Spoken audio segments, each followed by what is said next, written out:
Headquarter 59 number battalion, যেটা সীমানগর নদিয়া জেলাতে অবস্থিত। এইখানে বিএসএফ ক্যাম্পে তোমাদের ফিজিক্যাল ডেট পড়ে গিয়েছে, 17 মার্চ থেকে শুরু হতে চলেছে।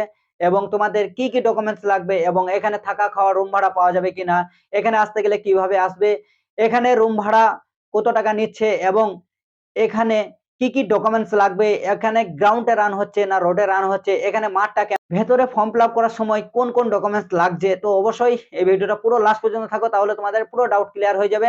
কে কোথা থেকে আসছো তার ব্যাপারেও এখানে কিন্তু আমি পুরো মেনশন করে দিয়েছি, কোথা থেকে চাপলে কোথা থেকে আসলে এই সীমানগর ক্যাম্পে খুব সহজে আসতে পারবে কম খরচায়।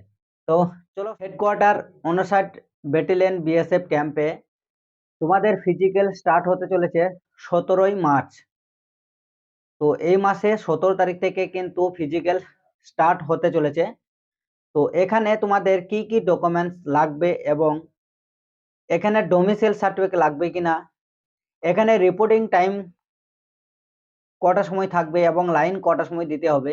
তো অনেক ভাই অনেক রকমের প্রশ্ন করেছে, তো আজকে এই প্রশ্নগুলোর উত্তর দিয়ে দেবো, খুব ভালোভাবে দেখে নাও। হেডকোয়ার্টার 59 নাম্বার ব্যাটালিয়নে তোমাদেরকে মাঠ হওয়ার কথা, সেই ক্যাম্পটার মধ্যে তোমাদের এখানে 4 থেকে 5টা ক্যাম্প আছে এক জায়গাতেই। তো 59 নাম্বার ব্যাটালিয়নে যে সমস্ত ক্যান্ডিডেটদের অ্যাডমিট কার্ডে তোলা আছে যে মাঠ আছে, তো তোমাদের লাইন দিতে হবে এই যে 8 নাম্বার গেটটা দেখতে পাচ্ছ, তার বাঁ দিকে যে গাছ আছে এই নিচে নামতে হবে। এখানে লাইন দেওয়ার সময় লাইন দিতে হবে। এবার এখানে তোমাদেরকে কটা সময় লাইন দিলে ভালো হয়, দেখো এখানে তোমাদের অনেক ছেলে কিন্তু 2:30 থেকে লাইন দিতে শুরু করে দেয়, ঠিক আছে। তাহলে তোমাকে 3টে থেকে 4টের মধ্যে লাইন দিতে পারো। তুমি যদি ফার্স্টের লাইন দাও তাহলে তুমি ফার্স্টেই রান পাবে, সেইভাবে কিন্তু তুমি লাইন দিতে পারবে।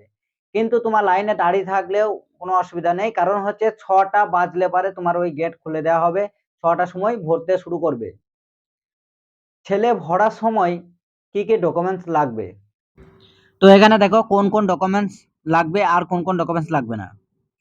এখানে অ্যাডমিট কার্ডে লেখা আছে, দেখো তোমার অরিজিনাল একটা আইডেন্টি প্রুফ, এবং অ্যাপ্লিকেশন করেছো সেই ফর্মটা তোমাদেরকে নিয়ে আসতে হবে। এইচএমএ বিএসএফ এর যে ফর্ম ফিল আপ করেছো সেই ফর্ম ফিল আপটা প্রিন্ট করে আনতে হবে, এবং তোমার ওই মাঠের অ্যাডমিট কার্ডটা প্রিন্ট করে আনতে হবে, সাদা কালো এবং নর্মাল।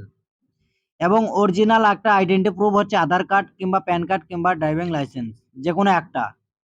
আর পাসপোর্ট সাইজের ছবি 6 পিস নিয়ে আসবে।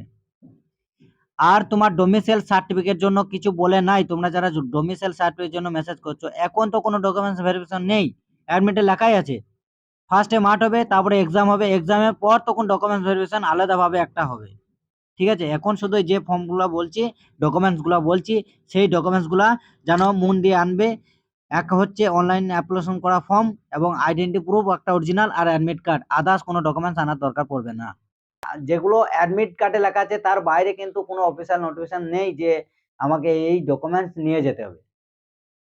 তো একটা ভাই কমেন্ট করেছো যে ডোমিসাইল সার্টিফিকেট আমার পুরাতন আছে, ওই ডোমিসাইল সার্টিফিকেট হবে কিনা।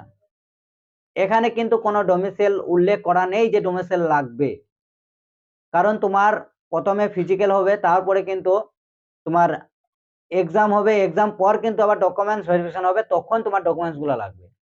এখন কিন্তু কোনো ডকুমেন্টস লাগবে না, অ্যাডমিট কার্ডে লেখা আছে।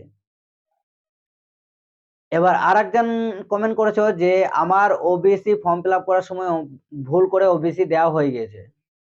তো দেখো এখানে দেখো তোমাকে ভেতরে ঢোকানোর সময় তোমার এই যে আইডেন্টি প্রুফ অরিজিনাল একটা, আর ছবি পাসপোর্ট সাইজের, আর তোমার অ্যাডমিট কার্ড, আর বিএসএফ এর অ্যাপ্লিকেশন ফর্মটা তোমাকে কিন্তু নিয়ে যেতে হবে। 3টে জিনিস তুমি নিয়ে যাবে, অ্যাপ্লিকেশন ফর্ম এবং অ্যাডমিট কার্ড এবং অরিজিনাল আইডেন্টি প্রুফ সাইজের ছবি, আদার্স কোনো সার্টিফিকেট লাগবে না। তুমি যদি এসটি এসসি হও তাহলে কিন্তু তোমার ওই সার্টিফিকেটটা নিয়ে আসতে হবে, কারণ ওইখানে দেখবে। আর বাকি তুমি যদি ওবিসি এসটি এসসি মানে ভুল করে যদি ফর্ম ফিল আপ করার সময় দিয়ে দিয়েছো, তো এখন মাঠ করার সময় তোমাদের আবার ফর্ম ফিল আপ হবে ভেতরে, তার জন্য পাসপোর্ট সাইজের ছবি দেখবে। ভেতরে ঢোকার সময় তোমার ডকুমেন্টস দেখার পর ভেতরে তোমার লাইন দিতে হবে, লাইনে তোমাদেরকে ফর্ম ফিল আপ দেওয়া হবে, যে ফর্ম ফিল আপ তোমার নাম, রোল নাম্বার, অ্যাডমিট কার্ডের সমস্ত কিছু ওই ফর্ম ফিল আপ করার সময় তোমাকে লাগবে। ছবি পাসপোর্ট সাইজ তোমাকে চিটাতে হবে, ছবি সিগনেচার বসানোর পর তোমাদেরকে কিন্তু চেস্ট নাম্বার দেওয়া হবে, বায়োমেট্রিক করানো হবে। বায়োমেট্রিক করার পর তোমাদেরকে কিন্তু হয়তো ফার্স্টে মেজারমেন্ট হয়ে যেতে পারে, হাইট ওয়েট চেস্ট মেপে নেবে, তারপর কিন্তু মাঠ করাতে পারে। মাঠ হয়েছিল 23 না 22 মাঠ হয়েছিল, তখন কিন্তু রানিং তো করানো হয় নাই, তখন শুধু মেজারমেন্ট করে পাস করে দিত। তো যেটা লাগবে সেটাই তোমাদেরকে বলবো, বাকি কোনো খবর এখানে ফেক পাবে না। কারণ হচ্ছে তোমাদেরকে ভেতরে ঢোকানোর পর তোমাদেরকে কিভাবে প্রসেস চালু করবে, ফার্স্টে ঢোকানোর পর তোমাদের কিন্তু ওই যে আধার কার্ডটা নিয়ে যাবে, আর তোমার যে অ্যাপ্লিকেশন ফর্মটা নিয়ে যাবে, আর পাসপোর্ট সাইজের ছবি আর অ্যাডমিট কার্ড, এই ডকুমেন্টসগুলো ভেতরে ঢোকার সময় তোমাদেরকে কিন্তু ওই বিএসএফ যে অফিসারগুলো থাকবে তারাই কিন্তু তোমাদেরকে কিন্তু দুটো করে ফর্ম দিবে। ওই ফর্ম ফিল আপ করার পর তোমাদের কিন্তু হাইট ওয়েট চেস্ট মাপা হবে, ঠিক আছে? তারপর কিন্তু তোমাদেরকে কিন্তু চেস্ট নাম্বার দেওয়া হবে। এবার তুমি যে ফর্ম ফিল আপটা করবে তখন লিখবে যে আমার ভুল ওবিসি ফর্ম ফিল আপ করা হয়ে গিয়েছিল, ওখানে তোমাকে সাবমিট করে দেবে, কোনো অসুবিধা নেই। এখানে কোনো ভাবে তুমি রিজেক্ট হবে না, ঠিক আছে? তুমি যদি ভুল করে ওবিসি করো, এসটি করো, কোনো চাপ নেই, তোমাকে ওখানে তুমি যদি আইডেন্টি প্রুফ না দেখো তোমাকে জেনারেলে ভরে দেবে, ঠিক আছে? বুঝাতে পেরেছি? আর এখানে কিন্তু ডোমিসাইল সার্টিফিকেট লাগবে না, কারণ অ্যাডমিটে লেখাই আছে আগের মাঠ হয়েছে, তো এখানে কোনো ডকুমেন্টস ভেরিফিকেশন হয় না। তুমি যদি এই গ্রাউন্ডটা দেখতে চাও 4 পাকে 1600 মিটার, ঠিক আছে? তুমি যদি এই মাঠটা দেখতে চাও তো আমার ডিসক্রিপশন বোর্ডে, তোমার ডিসক্রিপশনে আমার ভিডিও লিঙ্কটা দেওয়া আছে, দেখো পুরো ডিটেলসে, দেখো একবার ভিডিও করা আছে, দেখো একবার পুরো মাঠটা আমার ভিডিও করা আছে, তুমি ভালোভাবে দেখে নাও। এখানে আমি মাঠে ঢুকে তোমার ভিডিও করে নিয়ে এসেছি, তো আগের বছর 1 বছর হয়ে গেল, তো এইখানে ভিডিও করা আছে, তুমি দেখে নাও। আর বাকি হচ্ছে তোমার এখানে হচ্ছে গ্রাউন্ড 4 পাকে 1600 মিটার, তুমি খালি পায়ে রান করতে পারো, শু পরেও রান করতে পারো। এবার কিন্তু আরো দুটো ভাই কমেন্ট করেছে, একজন হচ্ছে কোচবিহার, একজন হচ্ছে সিউড়ি, একজন হচ্ছে পূর্ব মেদিনীপুর এবং বাঁকুড়া এবং মেদিনীপুর, অনেক জায়গায় অনেক রকম কমেন্ট করেছে। আমি কিভাবে যাব? দেখো এখানে তুমি যদি কোচবিহার থেকে আসো তা দুটো ট্রেন পাবে, দেখবে এক নাম্বার হচ্ছে তিস্তা তোস্ত এবং কামরূপ এক্সপ্রেস, যেটা তোমার কোচবিহার থেকে নবদ্বীপ ধাম অবধি সার্চ করে নেবে। নবদ্বীপ ধামে নামবে, নেমেই কিন্তু ওখানে বাইরে কৃষ্ণনগর বাস ধরবে, কৃষ্ণনগরে নেমে ওখানে আবার সীমানগরে বাস ধরবে, হয়ে যাবে। আর তোমার যদি সিউড়ি থেকে যেটা বলছো তুমি আমাদের এলাকারই, তো আমারও বীরভূম জেলা বাড়ি, তো বীরভূম থেকে যারা আসছো তোমাদেরকে বলি আমোদপুর জংশন থেকে ট্রেন পেয়ে যাবে, যেটা সার্চ করবে Amodpur junction to Katwa junction, ঠিক আছে? তো আমোদপুর থেকে কাটোয়া আসতে মোটামুটি 1 ঘন্টা 35 মিনিট লাগে ট্রেনে, তো 10 টাকা থেকে 15 টাকা ভাড়া, ঠিক আছে? 15 টাকা ভাড়া নেয়। তো কাটোয়া জংশনে নেমেই তুমি কিন্তু একবারে আবার মোবাইলে সার্চ করে নেবে নবদ্বীপ ধাম, তো নবদ্বীপ ধাম যেতে 10 টাকা ভাড়া লাগবে, তোমার টোটাল 25 টাকা ভাড়া, ঠিক আছে? আমোদপুর টু নবদ্বীপ ধাম 25 টাকা ভাড়া ট্রেনে। তো নবদ্বীপ ধামে নেমেই তুমি আবার কৃষ্ণনগর বাস ধরে নেবে, কৃষ্ণনগর বাস থেকে আবার নেমেই ওখানে বাস পেয়ে যাবে, আবার সীমানগরে বাস, একবার বিএসএফ ক্যাম্পের সামনে নামিয়ে দেবে। মালদা থেকে সেম তুমি একবারে টানা নবদ্বীপ ধাম ট্রেন পেয়ে যাবে।